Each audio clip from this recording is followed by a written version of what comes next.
Welcome back to another episode of Athlete POV. We're sitting down with Robert Jones, forward, Iowa State Cyclones basketball. So excited to have him on. Can't wait to hear what he has to say. He has a pretty cool story of how he got to Iowa State himself, coming from a school before that. So we're excited to see everything all about Robert. What's going on, man? What's good, Charlie? Nice to be here, man. Of course, of course.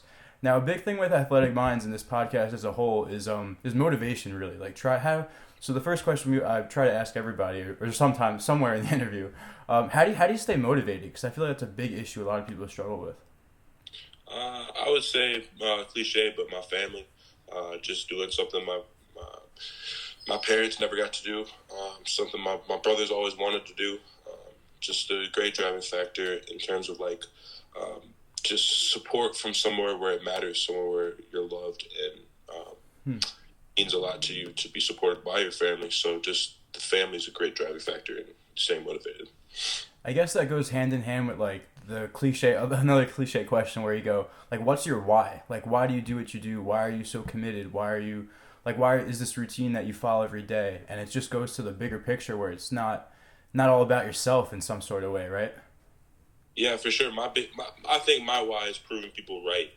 There's a lot of people who kind of pull for me that I have in my corner that kind of support me and know where I can get to and what I can achieve and where my potential is at.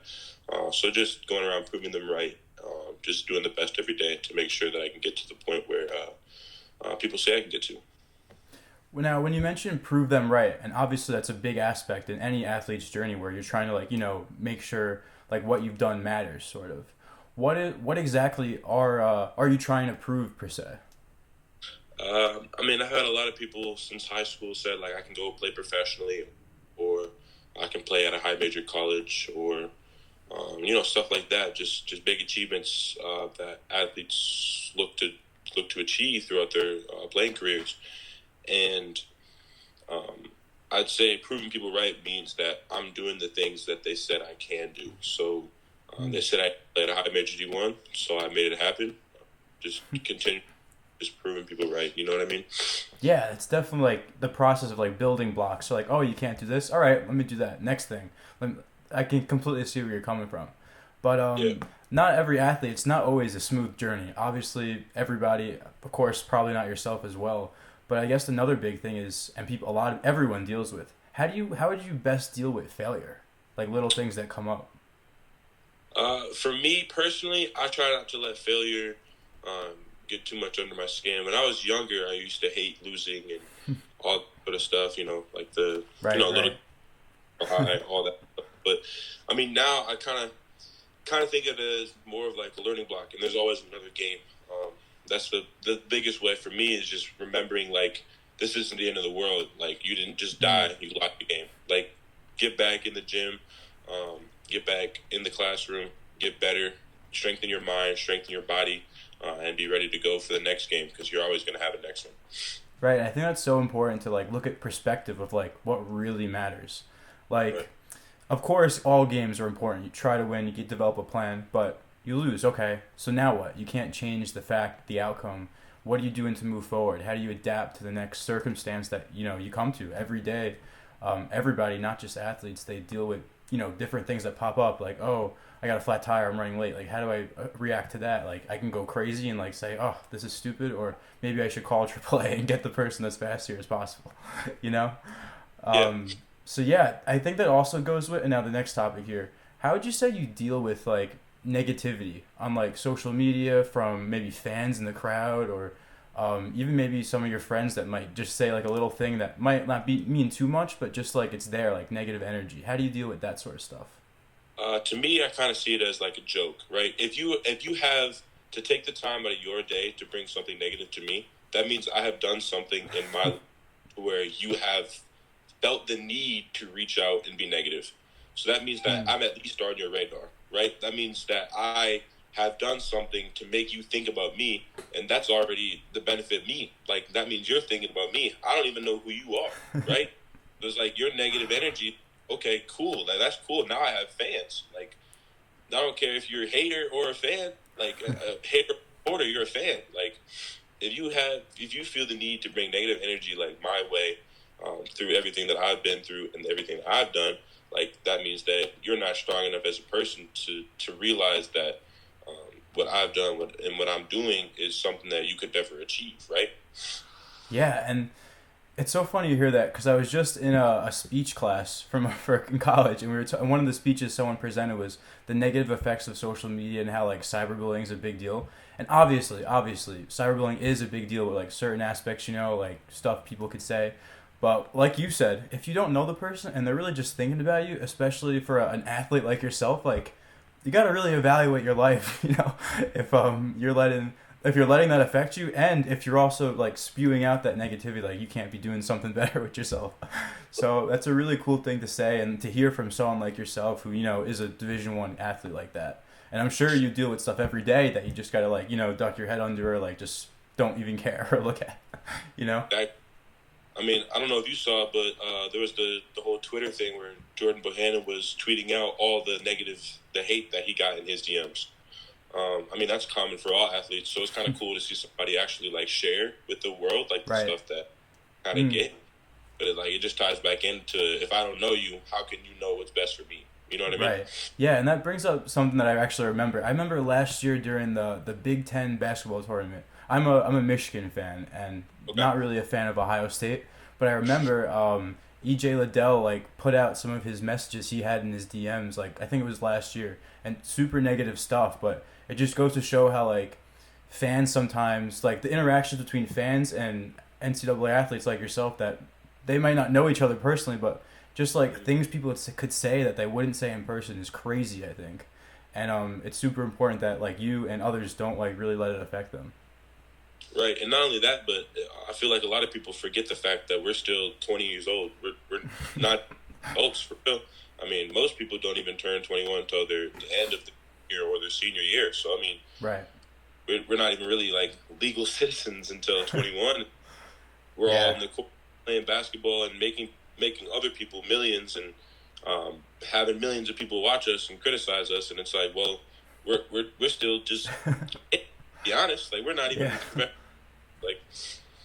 Absolutely, it's crazy to see like how young you can be and have such a big impact on how people like how people's lives work. Like, oh, I'm watching basketball at 7 p.m. every night, regardless of who's playing or like. And it's so crazy that you're like not even 20. People aren't even like like you said, legal age to do things, and it's just crazy how people's lives revolve around sports sometimes. But now, going back on a personal level here, you switched schools, right, from Denver on to Iowa State. What was that transition process like? And I guess what was the hardest thing that you had to deal with? I would say the hardest thing I had to deal with was like leaving behind what I had built in Denver. So like like friendships and like Definitely bonds and just like the familiarity of being on like a campus that you started with your freshman year. That sort of like when you enter the transfer portal, depending on who you are and like what you've done for the program, most schools kind of just cut off access to most of the stuff that you have at the school. right. So pretty hard. I had to go home and finish out my semester at home. But Oh wow. I think overall the process was really smooth. I mean, I talked to Kyle Green from UNI, and then he just had happened to move to Iowa State to take the assistant coaching job under Coach TJ. Right. And I was just like, you know what? Like, I feel like that's a great fit in terms of like what I want to do and what I want to achieve. And I mean, we did exactly what I wanted to do out of the transfer, be a successful team right out the gate. So we went to the Sweet 16, and that's exactly what I had envisioned doing while being a transfer, is getting to the NCAA tournament and, I don't know, doing some damage. Exactly. I mean, Iowa State, pretty good run this year. You guys and the women's team, I think, had some success as well, right? Yeah, our women's team did really well in conference. I think they actually got second because they lost to Baylor in their regular season championship game. But they also went to the Sweet 16. So Yeah. Hey. and it was pretty cool. I mean, we both lost, but I mean, both of us made it there. So that's Exactly. Yeah. I mean, you look at the bigger picture of college sports is over probably 120 teams or something like that. Even making the tournament's a big accomplishment. Obviously, goal to win, but not only one team can win. So looking at the positive is always the greatest thing to do, like in terms of like just everyone's well being. Exactly. There's 331 Division One teams, I think. Oh wow, I Yeah. didn't even realize that much. So yeah, that's even better. Prove my point even further. hmm So now another big aspect with school now, right? Being a college athlete, your schedule is booked probably to the T every day. What would you say Every the biggest tip is for you to manage school and sports together? I would say, it's really the student athlete thing. Like, you know how people would be like, okay, athlete, student athlete. Like, what comes first? To me, I, I like to emphasize my school first, because uh, without the school, if you don't pass your classes, you can't play. So, I mean, I like to emphasize my schooling first, make sure that I'm all on track with that, and then if I have any time left over after homework and studying, then I can get back in the gym and Hmm. reclaim my title as an athlete. Yeah, and that's really a cool way to look at it because not everyone goes pro. Not everyone has a 20-year NBA career, right? hmm What do you do after you graduate? What do you do after basketball is over? And it's so important to set yourself up with like a nice future, like your degree. Make sure you have that all good. Maybe line up some sort of job that you could really have just waiting for you. So that's also really important. I feel definitely. Definitely, definitely. With now this is a new question. I think this is the first time asking. With your number that you play with, number 12, what is does that have a significance to you? What does number 12 mean? So my number since high school has been 21. But since I transferred in, somebody here had already had the number 21. So all I did was just switch the numbers. So I went from 21 to 12. Gotcha. What did 21 mean for you in high Uh, school? 21 was kind of a fluke. I had got 21. We had to like pick three numbers, and then they gave you whatever number you wanted. So 21 actually is the number my great grandpa played with. So it has a little bit of meaning to me. And then it was when I picked the number, it was right around the time where that little meme came out, where it's like, "What's 9 plus 10?" So I guess that was kind of just something that happened right around the time when I was picking a number. Very cool. It's very cool to see like where everyone comes with their ideas because you really could be any number, correct? Like you can pick whatever. Yeah. Well, I mean, 1 through 5, and then 10 through 50. Oh, okay. I mean, still, it's a big range of numbers, right? Yeah. True, true. They like to do it for the rest because you can only use one hand. So you go 1 through 5 on one, and you got the 10 through 50 on the other. So Gotcha. when you Oh, look at that makes numbers, sense. well, it usually doesn't. You don't usually don't have any 16s or sixes, and you don't have anything above 50. Hmm. I mean, now you got like Taj Gibson who got 67. So that's a different story once you go pro. But Oh wow, I didn't even realize that. So there's no like really any 6 through 9 numbers at all. not that I've seen, especially in college basketball. Wow. I would have never. I feel like it's kind of like the NFL maybe, would they have positional numbers, stuff like that. So I guess Right. that might be the same-ish. I don't know. It, it's definitely the same ish. They definitely try to push for bigger people to have bigger numbers. But with the way the game's developing and how big men are now shooting threes and bringing the ball down the court, they're starting to be like, well, I mean, if you're doing that, I mean, you might as well have a small number, right? Like one of our big men this year had the number 4. So I mean, I feel like a lot of that's gone away. Like when I was younger, it was definitely like that, where like I had like was running like a number 55 or a 33 or something like that. But nowadays, it's more so like pick your number, rock with your number, and you know what I mean, like make it Falls into comfortable. place. Yeah, that definitely makes sense. Hey, you learned something new. I really didn't know that at all. So thank you for that. So now, Of going on a more lighter subject, we always ask some like fun questions towards the end. If you could play a different NCAA sport, what do you think it'd be? Oh, see, that's crazy because I've been, playing basketball my whole life, and really since 8th grade, basketball is the only sport I play. I mean, that's just kind of how you have to do it nowadays. If you want to, Right, like, right. yeah, AAU and all that sort of stuff, so it doesn't really leave a lot of time for any other sports. So I'd probably say maybe like swimming. I used to swim when I was younger. I stopped swimming when I went into 8th grade. So maybe swimming, but I Hmm. mean, probably. We were talking to a wide receiver from Tennessee football yesterday, and he was explaining how he's a 3-sport athlete in high school and how it really benefited him in terms of like versatility with sports and like coordination. He played baseball, football, basketball, I think it was, and he was Yeah. like, oh, it helped me, like different aspect helped me, like recruiting it helped because the coaches saw how like versatile I was. Like the football coach would come to like a baseball game to see his competitive side. So I guess that goes hand in hand. But then he also mentioned it on the other hand how if you really were to focus on one sport, how like your potential, how what could you really like max out on that? Because when you Yeah. play 3 sports, you might not have like a real off season, you know. So that's when your Right. body recovers, you learn new moves, new things, or really whatever. So I guess it can really go both ways, and both cases, both scenarios have been successful in one way or another. So I guess everyone just operates on on a different level. Definitely, and I've seen over like my last 3 years, most people who are at the Division 1 level for basketball have just strictly played basketball just because of how rigorous Mm. like that sport and like the amount of skill you need to have. So I mean, I don't get me wrong. There's always the person who played football as well, but most of the people that I've met played basketball just Mm. strict.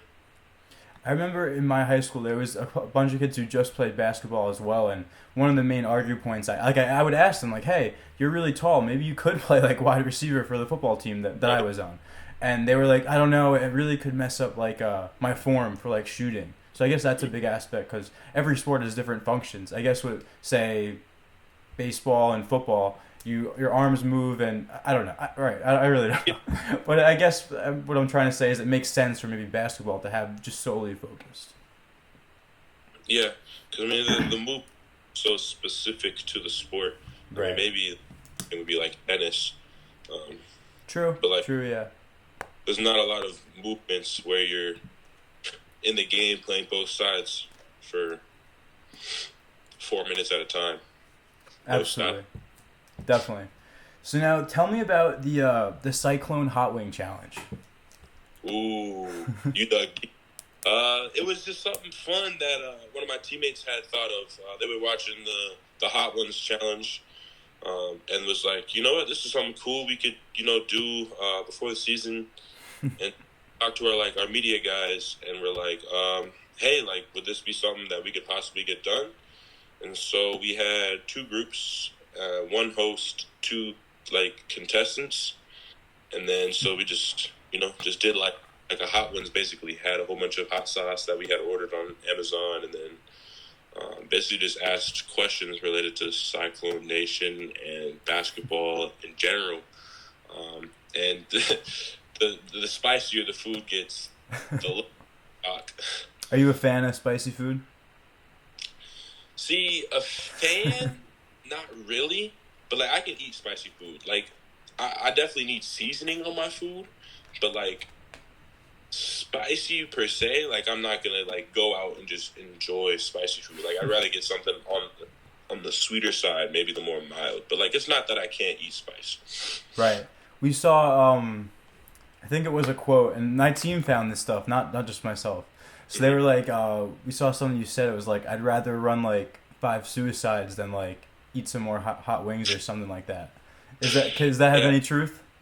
Well, I don't know. Like right about now, I'd probably say I'd want to do the hot wing challenge just because I just got out of practice or whatever. But after that, like my stomach was messed up for the next 2 days from that stuff. Like my throat was burnt. My throat and mouth were burning all day, and my stomach was just felt, I don't know, sick. Like I just No, I can definitely understand what you're trying to say. so. I mean, don't get me wrong. It's fun, but shoot, the lasting effects of eating some hot wings were definitely longer than It's the aftertaste, right? Like the lingering spice in your mouth is just Mm-hmm. sometimes not fun. Well, most of the times. Sticking on the food topic, we always ask this question too. If you go out to dinner with 2 people, who would you go with? Where would you go? And what would you order? Probably go. See me, I'd probably go like mom and dad, just because family, and like I know what I'd want to talk about with them. If I go with somebody else, I feel like it'll be a lot of me asking, like someone famous. People always want to choose someone famous, but it's like, Hmm. what would you even talk about with them? Like, you don't really know their lives, so you just end up asking stuff that they get asked all the time. So it's like you're not really having a genuine conversation with them. I feel like with my parents, it'd be genuine because I know what they want to ask me, and I know what I want to ask them. So then the dinner would be more like a fun and kind of just laid back instead of just Yeah. like me down some celebrity's throat. So then I probably like take him to probably get some like probably seafood. I'm a big seafood guy. Me too, actually. Actually, probably like crab legs is my favorite, honestly. Oh, yeah, Yeah. Some nice king crab with like good seasoning with butter. yeah. I'm big into sushi, so I love the Ooh. yeah, Yeah. My favorite probably has to be like spicy tuna. It's pretty basic, but yeah. yeah. Cool. So, one of the last things we always ask is like, do you have any role models that maybe besides your parents, like maybe a sports figure that you look up to, like a lot for inspiration? I'd probably say Kevin Durant. I mean, when I was younger, I always wanted to try to model my game after him. I mean, the dude's 7 foot and basically like Shoot threes, that go scorer. anywhere. So I always wanted like I always was tall, so I was like, all right, I can get my shot, my handles down, I can be just like KD. But I didn't spend enough time doing that, and just kind of just stuck with my old school big man role. So we'll see if I can get my off season grind in, if I can get handle up, add Right. some mention to my game for next season. Always room to improve in any aspect. Doesn't matter Oh who yeah, you are. Like you see, Giannis developed his 3 point shot recently, and hmm everyone can improve in so many different things. Even your best thing, you can get better at. Very nice. I think we hit on everything. Do you want to add anything else that we haven't mentioned? no sir. All right, man. It's been great talking to you. It was great to see what's in your mind, stuff like that. Like get a real sense of who you are as a person, like your values, like what motivates you, and stuff like that.